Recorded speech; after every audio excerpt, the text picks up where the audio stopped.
Okay, so it's advanced poll weekend, and I just read this article. It's in the Calgary Herald. It was written by Don Braid, and the title of the article is this: In French debate, Trudeau lumps oil industry with enemies. So you can read this in the Calgary Herald. Apologies for the mirror image, but in French debate, Trudeau lumps oil industry in with enemies.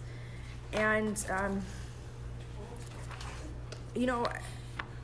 this is actually a really good article, because it talks about something that's happening in Canada right now, which we really haven't seen to this extent in Canadian history, and it's the divisiveness from a leader in Ontario who's trying to get votes in Quebec by selling out not only one region of the country, but an entire industry that hundreds of thousands of people work in to appease special interest groups and get a few brownie points to get votes.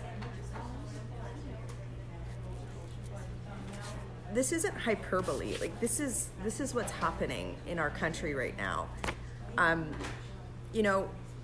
Cars create greenhouse gas emissions, but we don't have Justin Trudeau or other leaders saying that the auto industry should be phased out, that we should shut down auto plants in Ontario. Planes cause greenhouse gas emissions, and we don't have, and rightly so, people saying that we should be shutting down the aerospace sector in Canada. I just cannot believe that we're a week away from Election Day, and the outcome of the French debate was that we had the leader of our country lumping in the people of my province and the workers of the energy sector on an enemies list. I have news for you, Trudeau. We're the people who keep the Canadian economy afloat, a good chunk of it. Anyways, our industry pays for hospitals and roads and state-run daycare in Quebec. This is something that we should be embracing as a country and promoting and being proud of, not using it for rhetoric and trying to shut it down. I believe that all of these sectors that I mentioned, the auto sector, the aerospace sector, and the oil and gas sector, we should be promoting them. We should be trying to grow them so that Canada can continue to be a strong, free, and prosperous country. So here we are. We're a week away from Election Day, but the polls are open right now. It's advanced poll weekend, and we can't let this type of narrative to grow. We can't allow it to grow or take root in our country because it's divisive, it's dangerous. And I can tell you right now, as I'm door knocking, the people in my community are rightly exceptionally mad and are starting to ask if the rest of the country has left our province and doesn't care about it. Get out and vote this weekend, and don't vote for Justin Trudeau. I mean, don't let this be the narrative of our country.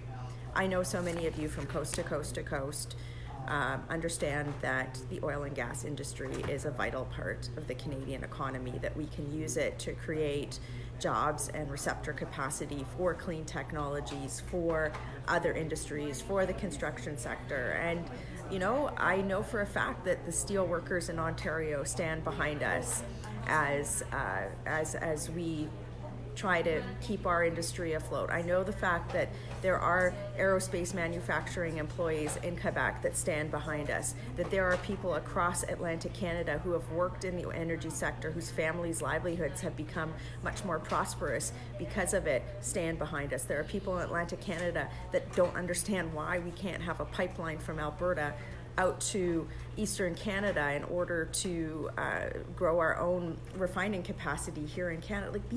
We are united in prosperity, and we can't just let a few guys that are in it.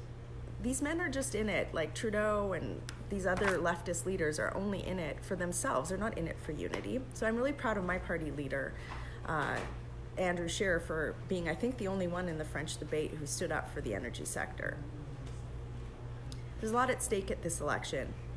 Make sure that you are getting out and helping a Conservative candidate get their vote out this weekend. You know, I've got volunteers here behind me. They've been here all weekend trying to get my supporters out to vote. I've got about 40 people out door knocking in my riding, convincing people to get out to the polls. If you've never volunteered before, this is the weekend. Call a Conservative campaign right now. Get out and do it. And at the very least, get out and vote. Vote today, vote tomorrow, vote Monday. Polls are open 9 a.m. to 9 p.m. in most jurisdictions. Get out and vote. Don't let our country be destroyed because of a couple of morally bankrupt, power-hungry people. Working hard for you in Alberta. Have a great day.